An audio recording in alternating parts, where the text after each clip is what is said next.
Hello friends, welcome to science magnet. दोस्तों कैसे हैं आप लोग सभी? आई होप सभी अच्छे हैं, शानदार हैं, जानदार हैं।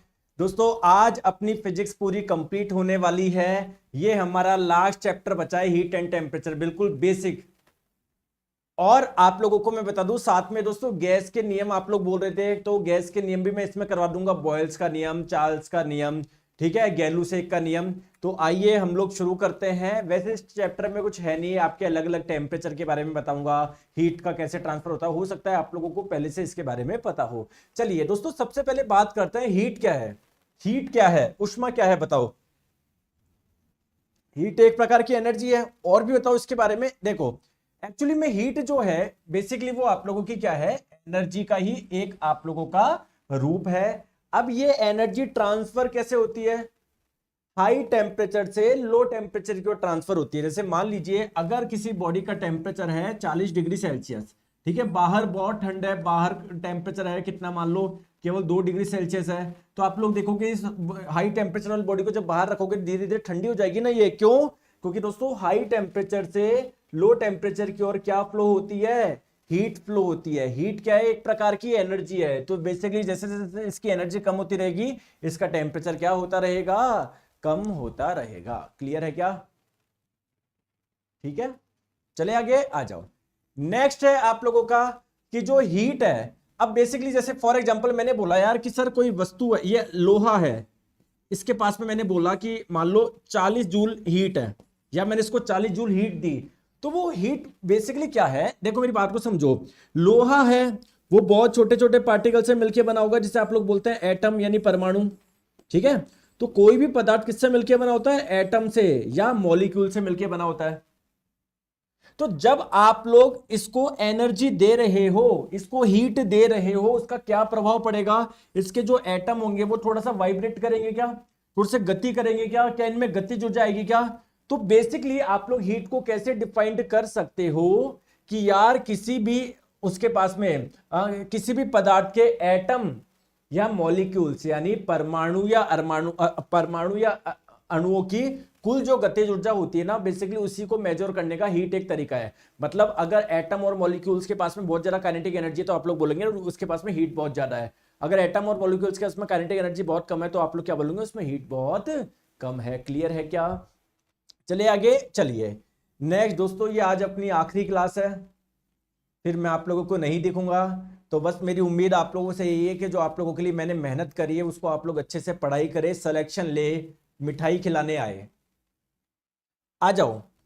नेक्स्ट है दोस्तों, हीट जो मेजर करी जाती है, जैसे मान लो किसी वस्तु के पास कितनी हीट है, तो आप लोग इसको जूल में कैलोरी दोनों मेजर कर सकते हो। जैसे इसका 100 जूल हीट है, या मैंने 50 जूल हीट ट्रांसफर करी, तो हीट को आप लोग जूल और कैलोरी दोनों में आप लोग मेजर कर सकते हो। सर कैलोरी और जूल में कुछ संबंध है क्या? देखो, जो हीट का एसआई मात्रक है वो तो है आप लोगों का जूल, और सीजीएस मात्रक जो है हीट का वो क्या है? कैलोरी। सर दोनों में कोई संबंध है क्या? बिल्कुल दोस्तों, एक कैलोरी में होता है 4.18 जूल।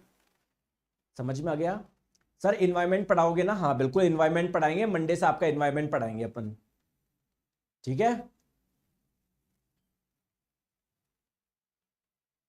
आ गई बात समझ में? चलिए आगे आ जाओ। चलिए अब बात करते हैं। सर ये तो आपने बताया हीट के बारे में, सर मुझे ये बताइए टेम्परेचर क्या होता है? दोस्तों बेसिकली टेम्परेचर आपको बताएगा कि कोई बॉडी गर्म है या ठंडी है। टेम्परेचर बेसिकली उसकी डिग्री बताता है हॉटनेस की, वो कितना गर्म है या कितना ठंडा है ना। जैसे आप लोगों ने देखा होगा इसका टेम्परेचर 40 डिग्री सेल्सियस है, किसी का 10 है, तो 10 वाला कम होगा, 10 वाला ठंडा होगा, वो आप लोगों का क्या होगा? ज्यादा होगा। क्लियर है? आ जाओ। हाँ दोस्तों, आप लोगों के एक दो चैप्टर है जिसके क्वेश्चन नहीं हुए, तो मैं अलग से वीडियो कर, इलेक्ट्रिसिटी मैग्नेटिज्म के जैसे बोल रहे थे बच्चे, तो उसका निश्चिंत रहिए, आप टेंशन मत लो। हम उसका एक अलग से क्लास लेंगे जिसमें उसके क्वेश्चन करा देंगे।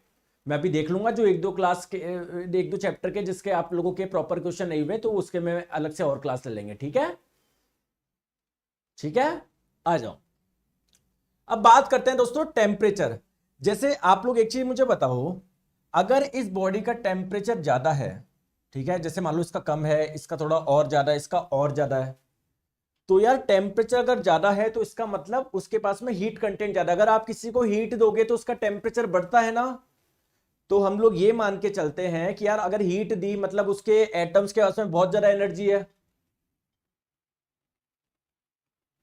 या नहीं है?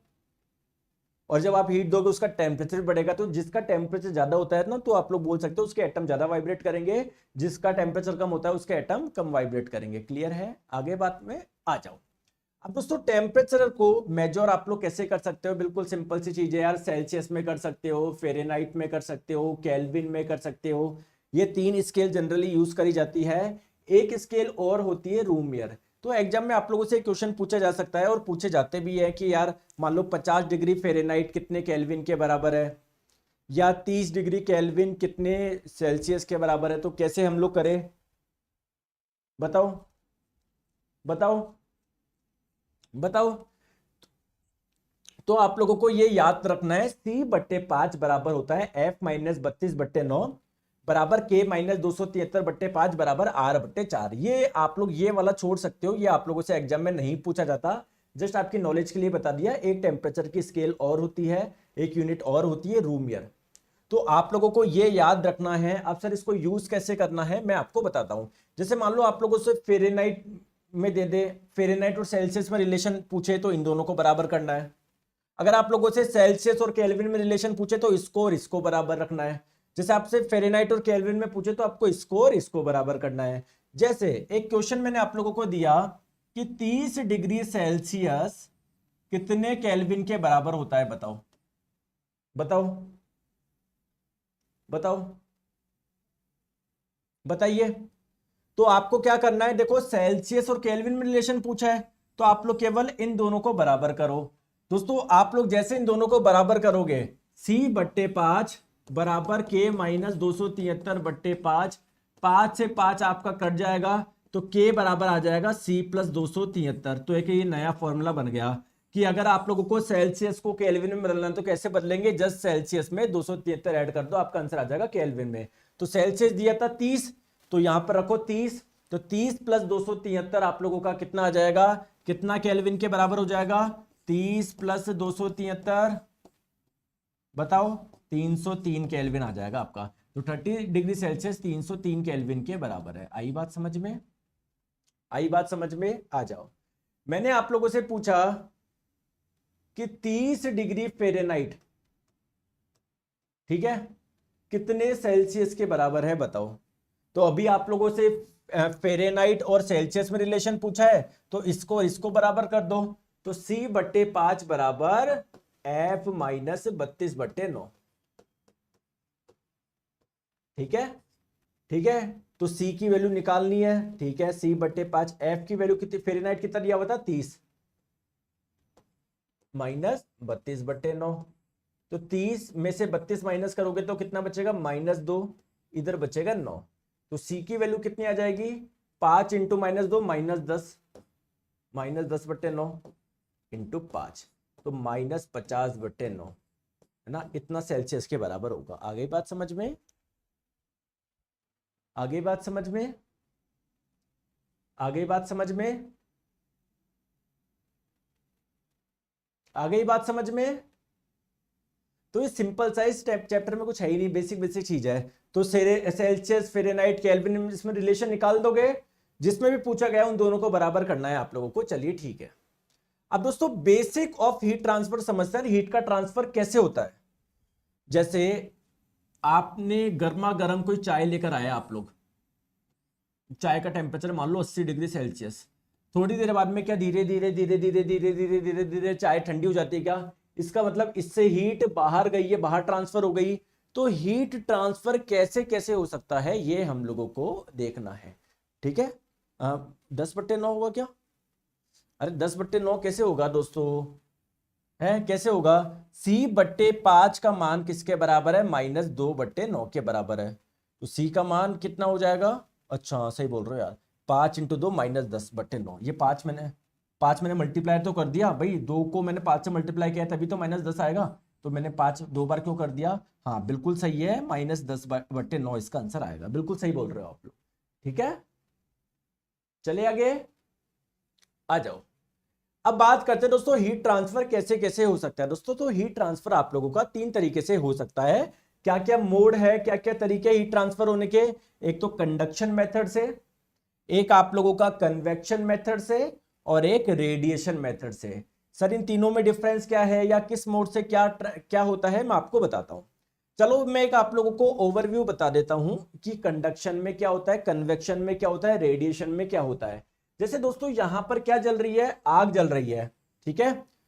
आप सर्दियों के समय, मतलब या आप मुझे बताओ कि लोहे की रॉड आप लोग लेकर आए, इसका एक किनारा यहां पर है, मतलब इस वाले किनारे को आपने हीट दी, क्या आप लोगों को धीरे धीरे ये भी गर्म हो जाता है क्या? यानी जो हीट है वो यहां से यहां पर पहुंच गई क्या? तो ये आपका जो जिस मेथड से वो यहां से यहां पर पहुंची वो ही है कंडक्शन चालन। सर इसमें हुआ क्या एक्चुअली बताता हूं दोस्तों। ये जैसे मान लो लोहे की रॉड है, तो ये लोहे की रॉड बहुत छोटे छोटे एटम से मिलकर बनी होगी, बहुत परमाणु से मिलकर बनी होगी। जब आपने इसका ये किनारा गर्म करा तो इसके यहाँ के एटम्स के पास में एनर्जी आएगी नहीं आएगी? तो ये क्या करेंगे, वाइब्रेट करेंगे, जू जू जू जू जू जू जू वाइब्रेट करेंगे, इनका से एनर्जी आ जाएगी। तो जब वाइब्रेट करेंगे तो पास वाले को टक्कर मारेगा, ये भी वाइब्रेट करेगा, फिर पास वाले को टक्कर मारेगा, ये भी वाइब्रेट करेगा। मतलब एनर्जी बेसिकली यहां से धीरे धीरे धीरे धीरे धीरे धीरे यहां तक पहुंच जाएगी। तो इसी मेथड को आप लोग बोलते हैं कंडक्शन यानी चालन। यानी कंडक्शन में क्या होता है, जो हीट ट्रांसफर होता है वो किस वजह से होती है, एटम के वाइब्रेशन की वजह से होता है। आ गई बात समझ में? आ गई बात समझ में? दोस्तों आप लोग मुझे बताइए, जैसे सॉलिड, ये ठोस है ना, तो सॉलिड में हीट का ट्रांसफर हो रहा है एक पॉइंट से दूसरे पॉइंट पे। क्या लिक्विड में और गैस में कंडक्शन के माध्यम से हीट का ट्रांसफर हो सकता है क्या? आप लोग बोलोगे नहीं। क्यों? क्योंकि दोस्तों लिक्विड में पार्टिकल काफी दूर पे होते हैं, तो इसके वाइब्रेशन की वजह से ये पास वाले के पास में एनर्जी नहीं जा पाएगी, इसके वाइब्रेशन की वजह से इसके पास वाले के पास में एनर्जी नहीं जा पाएगी। तो कंडक्शन यानी चालन मेथड से जो हीट ट्रांसफर होता है मेजरली किस में होता है, सॉलिड में ही होता है, ठोस में ही होता है। बात क्लियर है क्या? बात क्लियर है क्या? अरे मेरे प्यारे दोस्तों, एक दो बच्चे हैं, ये लोमेश नाम का लड़का है, पढ़ा रहा हूं इधर ध्यान नहीं दे रहा। आज कोर्स खत्म हो रहा है तो बोल रहा है सर हर चैप्टर के क्वेश्चंस भी करवा दो। इनको ये नहीं पता हर चैप्टर के क्वेश्चंस हम लोगों ने करे हैं। लोमेश जी पढ़ाई पे ध्यान दो, जो हुआ है मैंने सब करवाया है, मैंने अपना बेस्ट कंटेंट दिया है सर, अब ये भी करा दो वो भी करा दो, जो मैंने करवा दिया पहले वो तो पढ़ लो। अगर वो कर लोगे उसमें आपके 100% मार्क्स आ जाएंगे। सर वो भी करा दो, पढ़ाई वढ़ाई कभी करते नहीं हो, आज उठ के आ गए, आज तक तो मैंने देखा नहीं तुम्हें क्लास में। Ajay ji sir recorded class में मैं डाउट कैसे पूछूंगा? तो आपको डाउट आएंगे नहीं, मैं इस प्रकार से पढ़ाऊंगा, डाउट आता नहीं। आप अपना सारा ध्यान पढ़ने में दो। एक ही कमेंट 20 बार लिख दिया आपने, ठीक है। आ जाओ, अब बात करते हैं सर, कभी आपने ऊपर हाथ रखा है सर्दियों के समय में, जब हम लोग हाथ रखते हैं तो फिर वो क्या गर्म हो जाते हैं क्या? वो मतलब यार हीट तो यहां पर थी, आप तक कैसे पहुंची? आइए मैं आप लोगों को एक तरीका और बताता हूं हीट के ट्रांसफर होने का। दोस्तों अच्छा मुझे बताइए, यहां पर क्या एयर होगी क्या? तो जो एयर के पार्टिकल्स यहां पर होंगे, आग के पास में होंगे, क्या उनका टेम्परेचर बढ़ेगा क्या? और दोस्तों टेम्परेचर बढ़ने की वजह से उनकी डेंसिटी कम होती है, वो हल्के होते हैं। तो हल्के वाले ये जो एयर है, हल्की जो एयर है वो कहां पर जाएगी? ऊपर जाएगी। तो जब ये ऊपर जाएगी तो अपने साथ में, क्योंकि इनके पास तो एनर्जी है, क्योंकि ये तो बिल्कुल इस आग के पास में थे, तो ये जब ऊपर जाएगी एनर्जी को अपने साथ में लेके जाएगी, तो हाथ पे जब टकराएगी तो वो वहां पर एनर्जी रिलीज करेगी, आपके हाथ को क्या लगेगी? गर्मी लगेगी। अब ये जब ऊपर जाएंगे, इससे ऊपर वाले वो नीचे आएंगे, वो भी गर्म होंगे, फिर वो भी ऊपर जाएंगे। तो यहां पर इस मेथड को बोलता है कन्वेक्शन संवहन। कन्वेक्शन में क्या होता है, कोई पदार्थ के ट्रांसफर की वजह से पदार्थ एक जगह से दूसरी जगह पर जाता है और अपने साथ में एनर्जी लेके जाता है, ठीक है। तो कन्वेक्शन में क्या होता है दोस्तों, पदार्थ के ट्रांसफर की वजह से एनर्जी ट्रांसफर होती है। सर इस मेथड में क्या लिक्विड, इस मेथड से हीट ट्रांसफर किस में हो सकता है?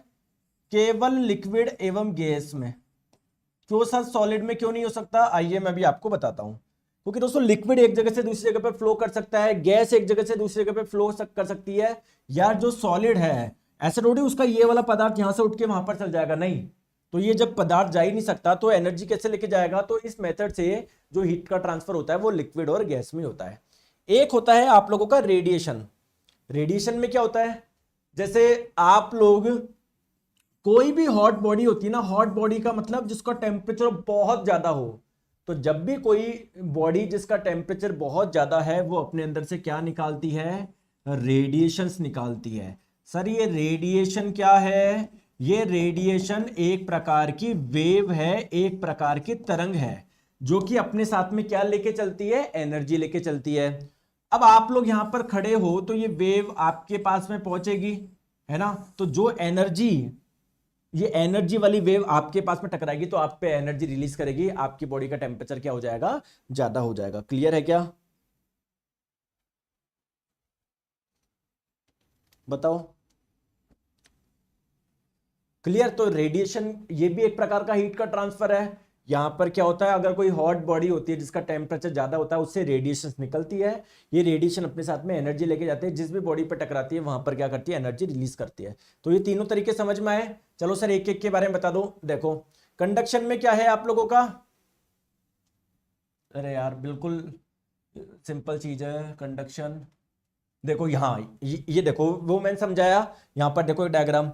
जैसे ये लोहे की रॉड थी, आपने ये किनारा गर्म करा, जैसे ये किनारा गर्म करा, धीरे धीरे धीरे वो वाला किनारा भी गर्म हो जाएगा। क्या, क्यों, क्योंकि जब इस किनारे को गर्म करा, हीट दिया, तो इसके पार्टिकल्स के पास में एनर्जी आई, ये टकरा के पास वाले को दे दी एनर्जी, पास वाले को, पास वाले को, तो यहाँ से वहां तक एनर्जी जा रही है। तो इसी मेथड को, ये जो हीट ट्रांसफर हो रही है ना यहाँ से यहाँ पर, ये मेथड कौन सा है, कंडक्शन। तो कंडक्शन में बेसिकली होता क्या है, आप लोगों का एटम और मॉलिक्यूल के वाइब्रेशन की वजह से एनर्जी का ट्रांसफर होता है, ये वाइब्रेशन की वजह से। ठीक है दोस्तों, क्लियर है क्या, ठीक है। आ जाओ, नेक्स्ट है आप लोगों का कन्वेक्शन। दोस्तों कन्वेक्शन का मैं एक एग्जांपल और बताता हूं। जैसे आप लोग सब ये छोड़ो, आपको समझना है, ये इस पे ध्यान मत दो, आप समझ जाओगे वही हो जाएगा। देखो आपने कभी पानी गर्म किया है, पानी गर्म किया है, तो जब आप लोग पानी गर्म करते हो तो दोस्तों सबसे पहले नीचे बर्तन क्या होता है, गर्म होता है, गर्म होता है। अरे गर्म होता है या नहीं होता, बताओ, इधर ध्यान रखो सारा। अब जो पानी की लेयर जो इसके बर्तन के कांटेक्ट में, उसका टेम्परेचर बढ़ेगा या नहीं बढ़ेगा, बढ़ेगा या नहीं बढ़ेगा, बढ़ेगा। टेम्परेचर बढ़ने से उसकी डेंसिटी क्या होगी, कम होगी, घनत्व क्या होगा, कम होगा। डेंसिटी कम होगी तो ये हल्के होंगे, हल्के पार्टिकल्स कहां पर जाते हैं, ऊपर जाते हैं। तो ये नीचे वाले पानी कहां जाएगा, ऊपर जाएगा, ऊपर वाला आएगा नीचे। वापस इसका भी टेम्परेचर बढ़ेगा, डेंसिटी कम होगी, हल्की होगी, फिर ये जाएगी ऊपर, ऊपर वाला पानी आएगा नीचे। तो देख पा रहे हो पूरा का पूरा पानी गर्म हो जाएगा, नीचे पानी गर्म होता जाएगा, ऊपर जाता जाएगा, फिर ऊपर वाला नीचे आता जाएगा।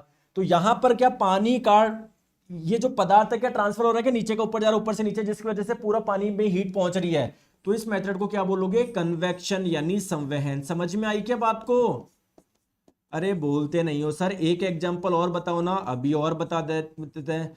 जैसे मान लो आपकी माताजी आप लोगों के लिए गरम गरम क्या बना के लाई, मैगी बना के लाई। अब आप लोग देखते हो थोड़े समय में 10-15 मिनट में मैगी ठंडी हो जाती है। क्यों, क्योंकि देखो इस मैगी के ऊपर क्या फ्लो कर रही है, एयर फ्लो कर रही है। अब जिस एयर जो फूड के कांटेक्ट में आएगी, मैगी के कांटेक्ट में आएगी, उसका टेम्परेचर बढ़ेगा, टेम्परेचर बढ़ने से डेंसिटी कम होगी, हल्की होगी, वो जाएगी ऊपर, और ऊपर वाली एयर आएगी नीचे, फिर उसका भी टेम्परेचर बढ़ जाएगा सब ये। तो इसकी जो भी हीट है ना वो एयर लेके जा रही है, एयर नीचे वाली एयर ऊपर ले जाके छोड़ दी, फिर ऊपर वाली नीचे आ गई, मतलब सारी की सारी जो हीट है इसकी एयर में चली गई। क्लियर है, आ जाओ, ठीक है, आ जाओ। नेक्स्ट बात करते हैं रेडिएशन। तो कोई भी हॉट बॉडी होती है ना, जैसे सन है यार, ये इसका भी तो टेम्परेचर ज्यादा है, तो वो अपने अंदर से रेडिएशन निकालती है। रेडिएशन एक प्रकार की तरंग है जो अपने साथ में एनर्जी लेके आती है। तो दोस्तों इस पृथ्वी को इतनी हीट कैसे मिलती है, इतनी एनर्जी कैसे मिलती है सन से, रेडिएशन मोड के माध्यम से। क्लियर है, चले आगे, आ जाओ। तो ये सिंपल सी बात है यार, और कुछ है नहीं। क्लियर। तो ये मैंने आप लोगों को बेसिक बताया, टेम्परेचर क्या होता है, हीट क्या होता है, हीट का ट्रांसफर कैसे कैसे हो सकता है। अब हम लोग बात करते हैं गैस के नियम। आप लोगों का कुछ बचा हुआ था कि बॉयल का नियम क्या होता है, चार्ल्स का नियम क्या होता है, गैलुसेक का नियम क्या होता है, क्या ये मैंने आपको बताया था, क्या नहीं बताया था ना। तो बचा हुआ है ना ये अपना, आ जाइए स्टार्ट करते हैं। सबसे पहले तो समझते हैं गैस क्या होता है। दोस्तों आपको पता है कोई भी पदार्थ की 3 अवस्था होती है, सॉलिड स्टेट जनरली 3 अवस्था में देखने को मिलता है, सॉलिड, लिक्विड, गैस। मिलता है नहीं मिलता। दोस्तों सॉलिड में क्या होता है, सॉलिड जिन पार्टिकल से मिलके बना होता है ना, उनके बीच में गैप काफी कम होता है, दोनों आपस में बहुत अच्छे से जुड़े हुए होते हैं। लिक्विड में गैप थोड़ा ज्यादा होता है, गैस में और ज्यादा होता है। बात क्लियर है या नहीं है? गैस में पार्टिकल्स के बीच का गैप क्या होता है, ज्यादा होता है, ठीक है। अब सर ये जो नियम मैं आप लोगों को बताने जा रहा हूं ना, गैलुसेक का नियम, चार्ल्स का नियम, बॉयल का नियम, ये आइडियल गैस के लिए है। ये सारे नियम आइडियल गैस, एक आदर्श गैस के लिए। सर एक आइडियल गैस क्या होती है ये बताओ, आइए तो मैं आपको समझाता हूं आइडियल गैस क्या होती है। दोस्तों मान लीजिए ये कोई एक गैस है, ये उस गैस के पार्टिकल्स है। दोस्तों मानते हैं गैस में पार्टिकल्स बहुत दूर दूर होते हैं, लेकिन उनमें थोड़ा तो अट्रैक्शन होता होगा ना, थोड़ा तो आकर्षण होता होगा। कोई भी दो पार्टिकल्स है उनके बीच में आकर्षण होता ही होता है। तो दोस्तों गैस के पार्टिकल्स के बीच में भी कुछ ना कुछ तो आकर्षण होगा, मानते हैं बहुत कम है, लेकिन होगा तो सही ना, बोलो हाँ या ना, होगा तो सही ना। तो दोस्तों अगर कोई गैस ऐसी है जिसके पार्टिकल्स के बीच में, जिसके कणों के बीच में कोई भी आकर्षण नहीं है, ऐसी गैस को आप लोग बोलोगे आइडियल गैस यानी आदर्श गैस। तो कौन सी गैस को बोलोगे? जिनमें पार्टिकल्स के बीच में कोई आकर्षण नहीं होता है, हैव नो इंटरेक्शन, तो ऐसी गैस को हम लोग बोल दोगे आइडियल गैस, ठीक है। और दोस्तों रियल गैस, सारी की सारी गैस रियल है, क्योंकि सब में पार्टिकल्स के बीच में कुछ ना कुछ क्या होता है, अट्रैक्शन होता है। अब दोस्तों मुझे एक चीज बताओ, अगर आप लोगों से एग्जाम में पूछा जाए कि कोई भी रियल गैस, कोई भी वास्तविक गैस एक आइडियल गैस की तरह बिहेव कब करेगी? एक ऑप्शन दिया लो टेम्परेचर लो प्रेशर, एक दिया लो टेम्परेचर हाई प्रेशर, एक दिया हाई टेम्परेचर लो प्रेशर, एक दिया high temperature low pressure, sorry high temperature high pressure. तो बताओ क्या आंसर होगा? आइए कॉमन सेंस लगाते हैं, ठीक है। सर आज कोर्स खत्म हो जाएगा कि नहीं? दोस्तों आज फिजिक्स खत्म हो जाएगी, फिर इन्वायरमेंट बचा है, इन्वायरमेंट पढ़ेंगे हम लोग मंडे से, 2-3 क्लास में हो जाएगा इन्वायरमेंट आपका, ठीक है। आ जाओ दोस्तों, जैसे मान लो एक बैलून है, बैलून के अंदर आपने दो पार्टिकल्स रख दिए। आपने गुरुत्वाकर्षण में पढ़ा है, कोई भी दो पार्टिकल्स के बीच में लगने वाला आकर्षण बल का फॉर्मूला क्या ये होता है क्या? बताओ ये। दोस्तों अगर मैं प्रेशर बढ़ाऊंगा, अगर मैं प्रेशर बढ़ाऊंगा तो इनके बीच की दूरी कम होगी, बल्कि आकर्षण क्या होगा? ज्यादा होगा, बोलो हाँ या ना। और अगर मैं प्रेशर कम रखूंगा तो इनके बीच की दूरी क्या रहेगी? ज्यादा रहेगी। इन दोनों के बीच की दूरी को आर मान लेता हूं, आर ज्यादा रहेगा, आर स्क्वायर और भी ज्यादा रहेगा, जिसकी वजह से ये लगने वाला आकर्षण बल बहुत कम होगा। तो अगर किन्हीं गैस में पार्टिकल्स के बीच में लगने वाला आकर्षण बल बिल्कुल कम है, बिल्कुल ऑलमोस्ट जीरो के बराबर है, तो ऐसी गैस को आइडियल गैस बोलोगे। तो अगर आप लोग चाहते हो आकर्षण जीरो, तो आप लोगों को प्रेशर क्या रखना पड़ेगा? लो प्रेशर रखना पड़ेगा। बात क्लियर है क्या? अब बात यह है कि सर टेम्परेचर क्या रखना पड़ेगा, हाई या लो? दोस्तों अगर आप लोग इसका टेम्परेचर बढ़ाओगे तो इनके पास में एनर्जी आएगी क्या? और एनर्जी आएगी तो ये भागेंगे क्या? कोई कहां भागेगा, कोई कहां भागेगा, यानी इनके बीच की दूरी बढ़ेगी। दूरी बढ़ने का मतलब है इनके बीच में लगने वाला आकर्षण बल नहीं, बहुत कम होगा। तो हमको क्या करना है, अगर आप चाहते हो कोई रियल गैस आइडियल गैस की बात व्यवहार करे, तो टेम्परेचर आप लोगों का क्या होना चाहिए? हाई होना चाहिए। प्रेशर आपका होना चाहिए लो। Option number 3। आ गई बात समझ में? बताओ बताओ। तो आप लोग ध्यान रखना, हाई टेम्परेचर और लो प्रेशर पे कुछ आकर्षण होता ही नहीं है ना। तो हाई टेम्परेचर लो प्रेशर पे कोई भी गैस एक आइडियल गैस की भांति व्यवहार करेगी, जबकि लो टेम्परेचर और हाई प्रेशर जस्ट इसके उल्टे पे देखो, पार्टिकल्स कितने पास पास में रहता है, कितना ज्यादा आकर्षण रहता है। Sir reaction and acid base का सवाल नहीं बनता है, कोई बात नहीं दोस्तों, बन जाएगा यार। आप वो देखो, जब वो सवाल नहीं बना उसका सॉल्यूशन देखो, उसमें ऐसा क्या पूछा गया था जो आपसे नहीं बना, है ना। आ जाओ, चलो आ जाओ। अब नेक्स्ट हम लोग बात करते हैं दोस्तों, आइडियल गैस जो होती है ना, वो हमेशा एक इक्वेशन को फॉलो करती है। जैसे अगर मैं बोलूं सर्किल में हमेशा इक्वेशन फॉलो होगी, x square plus y square बराबर आर स्क्वायर, ऐसे कुछ है, होती नहीं होती? भूल गया मैं तो क्या क्या इक्वेशन होती है। जैसे स्ट्रेट लाइन की इक्वेशन होती है y बराबर mx प्लस सी, तो आइडियल गैस की भी एक इक्वेशन है, क्या? PV बराबर mRT। कोई बोलता है ये PV बराबर mRT होता है, कोई बोलता है PV बराबर nRT होता है। दोस्तों दोनों ही सही है। देखो यहां पर जो R है वो होता है यूनिवर्सल गैस कांस्टेंट, सार्वत्रिक गैस नियतांक, यानी चाहे कोई सी भी गैस हो उसके लिए ये वाली वैल्यू एक फिक्स होगी, अभी बताऊंगा। और ये होता है आपका कैरेक्टरिस्टिक गैस कांस्टेंट, यानी गैस की कैरेक्टरिस्टिक पे निर्भर करेगा, हर गैस के लिए अलग अलग होता है। तो जब ये वाला कांस्टेंट यूज करेंगे तो उसके साथ में आता है मास यानी द्रव्यमान, और जब ये वाला यूज करेंगे उसके साथ में आता है मोल। ठीक है, अभी डिस्कस करेंगे, टेंशन मत लो। ठीक है,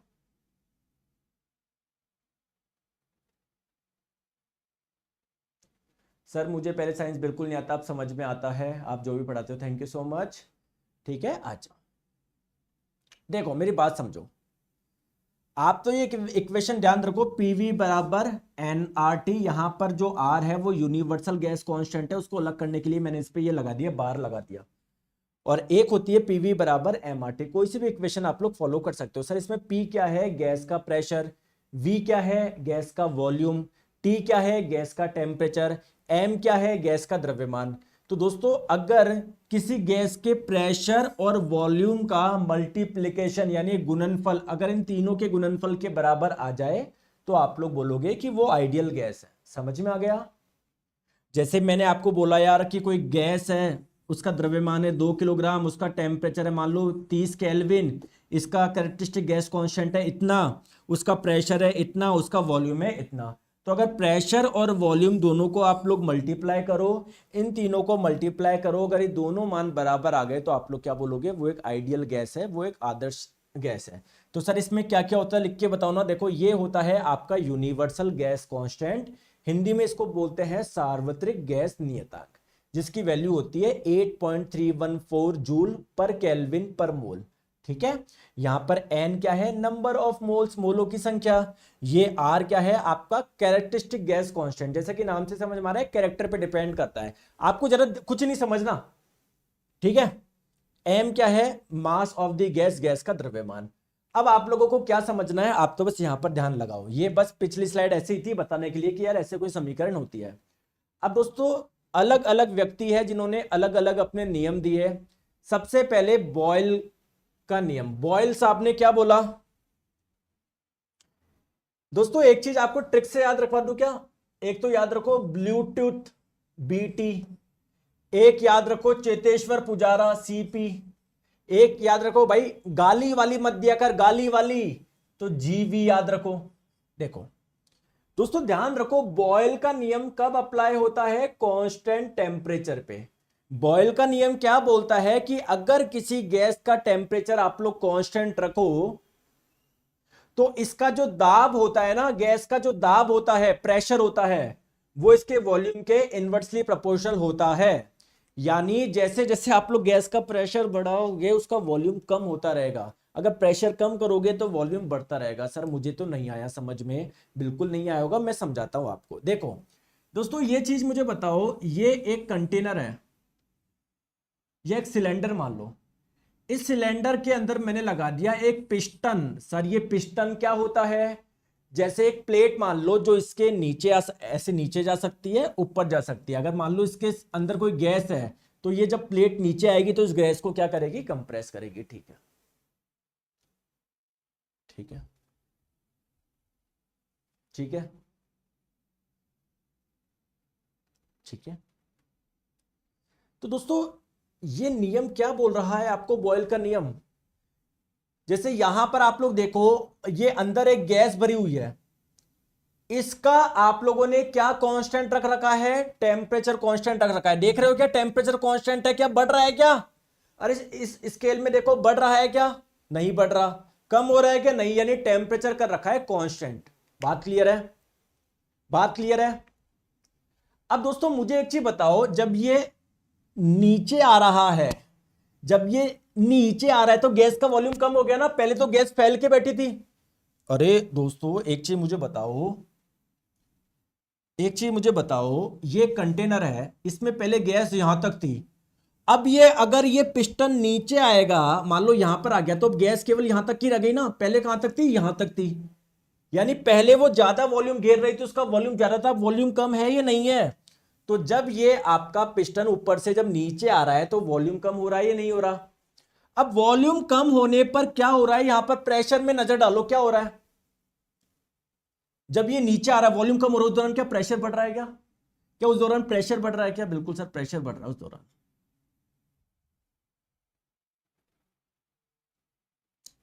चलो अब जब ये ऊपर जा रहा है यानी गैस का वॉल्यूम बढ़ रहा है, जब ये ऊपर जा रहा है तब क्या हो रहा है, जब जब ऊपर जा रहा है वॉल्यूम बढ़ रहा है तब क्या हो रहा है, तो देखो प्रेशर कम हो रहा है। आप इसमें देख लो, चाहे रीडिंग में देख लो। तो बॉयल का नियम यही बोलता है कि अगर किसी गैस का टेम्परेचर कांस्टेंट रखोगे ना, तो उसका जो वॉल्यूम होगा ना वो इनवर्सली प्रोपोर्शनल होगा किसके, प्रेशर के। ठीक है, तो ग्राफ कैसे आएगा, वॉल्यूम और प्रेशर का ग्राफ लोगे तो जैसे जैसे प्रेशर बढ़ेगा वैसे वॉल्यूम कम होगा। बताओ किसको आया समझ में, किसको आया समझ में बॉयल का नियम। और दोस्तों ये नियम क्या है यार, एक कॉमन सेंस लगाओ। जैसे मान लो एक आइडियल गैस समीकरण होता है पीवी बराबर एमआरटी। ठीक है, ये कोई भी गैस है, ये ऊपर पिस्टन है। दोस्तों चाहे पिस्टन नीचे आए या ऊपर आए, गैस मान लो 2 किलोग्राम से उतनी रहेगी ना, तो मास तो क्या रहेगा, कांस्टेंट रहेगा। ये आर क्या है, कांस्टेंट, गैस कांस्टेंट है, इसका मान भी चेंज नहीं होगा, तो इसको भी हटाओ। टी क्या है, टेम्परेचर, आप टेम्परेचर भी चेंज नहीं कर रहे हो, कांस्टेंट कर रहे हो। तो P इंटू वी का मान क्या आ रहा है, कांस्टेंट आ रहा है ना। यानी प्रेशर और वॉल्यूम का मल्टीप्लिकेशन कांस्टेंट होना चाहिए, चेंज नहीं होना चाहिए। अगर प्रेशर बढ़ गया तो वॉल्यूम कम करो। प्रेशर जैसे भाई 6 इंटू 2 बराबर होता है 12। अब मैंने 6 को बढ़ा के मान लो 12 कर दिया, तो इसके मल्टीप्लाई में क्या करूं जिससे राइट में 12 ही आए, तो 2 को कम करना पड़ेगा ना, 1 करना पड़ेगा तभी तो 12 आएगा। तो ऐसे समझ लो बॉयल का नियम। चलो नेक्स्ट आपका चार्ल्स का नियम, चेतेश्वर पुजारा से याद रखो, ये कांस्टेंट प्रेशर पे एप्लीकेबल है ये नियम। ये नियम क्या बोलता है कि अगर किसी गैस का प्रेशर आप लोग कांस्टेंट रखो, नियत रखो ना, तो उसका जो वॉल्यूम होता है ना वो उसके टेम्परेचर के प्रोपोर्शनल होता है, कि अगर आप टेम्परेचर बढ़ाओगे तो उसका वॉल्यूम बढ़ेगा। करके देख लो, यहां पर देखो पहले, क्या प्रेशर में कोई चेंज हो रहा है, क्या हो रहा है, क्या नहीं। अब आप क्या कर रहे हो, देखो गर्म कर रहे हो, गर्म कर रहे हो। जब आप गर्म कर रहे हो, देखो जब टेम्परेचर बढ़ रहा है, जब टेम्परेचर बढ़ रहा है, जब टेम्परेचर बढ़ रहा है तो क्या ये ऊपर जा रहा है क्या, यानी हम लोग ये देख रहे हैं टेम्परेचर बढ़ने पर वॉल्यूम बढ़ रहा है। और जब आप लोग गैस बुझाओगे, देखो जब गैस बुझाया, जब टेम्परेचर कम किया तो क्या हुआ, टेम्परेचर कम किया तो ये नीचे आ गया, तो वॉल्यूम कम हो गया। यानी टेम्परेचर और वॉल्यूम एक दूसरे के प्रोपोर्शनल होते हैं। कुल मिला के बात ये है, एक एक्सिस पे टेम्परेचर लिए, एक एक्सिस पे वॉल्यूम। जैसे जैसे टेम्परेचर बढ़ाओगे वॉल्यूम क्या होता जाएगा, बढ़ता जाएगा। क्लियर है क्या। इसको और कैसे समझ सकते हो, पीवी बराबर एमआरटी। यार कोई भी गैस है उसका द्रव्यमान तो कांस्टेंट रहेगा ना, चाहे पिस्टन नीचे आए ऊपर आए। 1 किलो थी तो 1 किलो रहेगी, ये कांस्टेंट रहेगा, ये कांस्टेंट रहेगा। अगर आप लोग प्रेशर को भी कांस्टेंट रखोगे तो एक तरफ V एक तरफ T, मतलब अगर T को बढ़ाओगे तो V भी बढ़ेगा, T को कम करोगे तो V भी कम करोगे। सिंपल सी बात है यार। अरे आया मजा नहीं आया। गैलुसेक का नियम, भाई गाली वाली मत दिया कर। तो गैलुसेक का नियम किस पे एप्लीकेबल है, कांस्टेंट वॉल्यूम पे, नियत आयतन पर। तो ये नियम क्या बोलता है कि अगर जब आयतन स्थिर रहता है ना, तो गैस का जो प्रेशर होता है ना, प्रेशर वो तापमान के समानुपाती होता है। जैसे जैसे टेम्परेचर बढ़ाओगे प्रेशर बढ़ेगा। जैसे यहां पर देखो, यहां पर देखो, यहां पर देखो, आपने क्या, अच्छा ये डायग्राम चला नहीं, कोई बात नहीं, मैं आपको बताता हूं। ठीक है, जैसे आपने वॉल्यूम कांस्टेंट रख रखा है, मतलब इस पिस्टन को ना ही नीचे लेके जा रहे ना ही ऊपर लेके जा रहे, गैस का वॉल्यूम फिक्स है ये। अब आप इसको हीट दे के देखना, जब आप लोग हीट दोगे ना, तो जब आप लोग प्रेशर मापने की अगर कोई डिवाइस लगा रखे होगे ना, तो देखना वो बढ़ती जाएगी, वो प्रेशर बढ़ रहा है। अगर आप लोग टेम्परेचर कम करोगे तो देखना प्रेशर कम होगा। तो टेम्परेचर जो, अगर आप ग्राफ की बात करें प्रेशर और टेम्परेचर की, तो जैसे जैसे टेम्परेचर बढ़ाते जाएंगे प्रेशर बढ़ता जाएगा, ये ग्राफ आएगा। और कैसे समझ सकते हो, पीवी बराबर एमआरटी। दोस्तों ये कांस्टेंट है, ये कांस्टेंट है, वॉल्यूम को भी कांस्टेंट रख रखा है। तो देखो एक तरफ P एक तरफ T, T को बढ़ाओगे P भी बढ़ेगा, T को कम करोगे P भी कम होगा। बताओ, बात आई समझ में? लास्ट है अवोगाद्रो का नियम। सर ये नियम क्या है? दोस्तों अवोगाद्रो का नियम ये बोलता है कि मान लो कोई सी भी गैस लो आप, एक कोई गैस ले ली, मान लो ये गैस ली आपने कार्बन डाइऑक्साइड, ये ली सल्फर डाइऑक्साइड, ये ली हाइड्रोजन गैस। अगर मान लो इस गैस का वॉल्यूम V है, इसका V है, इसका V है, अगर इनके प्रेशर भी सेम है P P P, अगर इनके टेम्परेचर भी सेम है T T T, तो 100% उनके मोलों की संख्या भी समान होगी। यानी अगर कोई दो गैस या तीन गैस जिसके प्रेशर सेम है, जिसके टेम्परेचर सेम है, जिसके वॉल्यूम सेम है, तो अगर ये तीनों चीज सेम हो रही है तो उनका नंबर ऑफ मोल्स, उनके मोलों की संख्या भी समान होगी। जैसे अगर कार्बन डाइऑक्साइड 4 मोल है तो ये भी 4 होगी, ये भी 4 होगी। तो ये है आप लोगों का क्या, अवोगाद्रो का नियम। दोस्तों थैंक यू सो मच। ये छोटा सा आप लोगों का, जो कि इतना इंपॉर्टेंट नहीं है, इंपॉर्टेंट आप लोगों के जो थे वो आप लोगों के फिजिक्स में स्पेशली बात करूं, sound, motion, unit and measurement, work energy power, gravitation, है ना, मिरर, लेंस, ये आप लोगों के सबसे इंपॉर्टेंट टॉपिक थे। तो बिल्कुल बच्चों वाला क्वेश्चन आ जाए तो आ जाए, वरना नहीं आए। तो दोस्तों ये हमारी फिजिक्स पूरी हुई। आप सभी का दिल से बहुत बहुत धन्यवाद इतना प्यार आप लोगों का दिखाने के लिए, और हमारा फिजिक्स भी पूरा हो चुका है। दोस्तों देखो, आपको, आप स्टूडेंट हो, सबको लगता है कि यार कोई चैप्टर सा मेरा सही नहीं है या मुझे, तो उसको आपको मेहनत करनी पड़ेगी, एक की बजाय 2 बार देखना पड़ेगा। आप ये सोच रहे हो कि नहीं सर मैंने तो एक बार देखा, एक बार में क्यों नहीं आया? यार हो सकता है कोई कोई टॉपिक आप लोगों को टफ लग रहा हो तो उसको एक बार की जगह 2 बार देखिए। छोड़िए कुछ मत, छोड़िए कुछ नहीं, सिलेक्शन आप लोगों का तभी होगा और 100% होगा, क्योंकि मैं आप लोगों को पता ही है कितना मेहनत से एक एक स्लाइड आप लोगों के लिए बना के पढ़ा रहा हूं आप लोगों को। कहीं पर भी आप लोग को नहीं दिखेगी, इतनी मेहनत कोई नहीं करेगा आप लोगों के लिए। लेकिन अगर मैं कर रहा हूं तो साथ में मैं आप लोगों का भी सेम वो चाहता हूं, एफर्ट चाहता हूं, सेम मेहनत आप लोगों से चाहता हूं। ठीक है दोस्तों, तो ये फिजिक्स अपनी पूरी हुई। Thank you so much.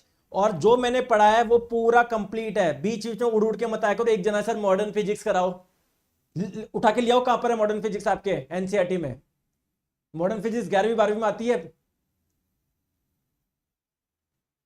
और ये वही बच्चे हैं जिन्होंने अभी तक कुछ भी नहीं पढ़ा हुआ, बस कहीं से आ जाता है यार एक देखो तो सॉरी यार कोई टॉपिक ऐसा ढूंढो जो सर ने नहीं करवाया हो। ठीक है दोस्तों, थैंक यू सो मच। तो मिलेंगे एनवायरमेंट में, बाय बाय।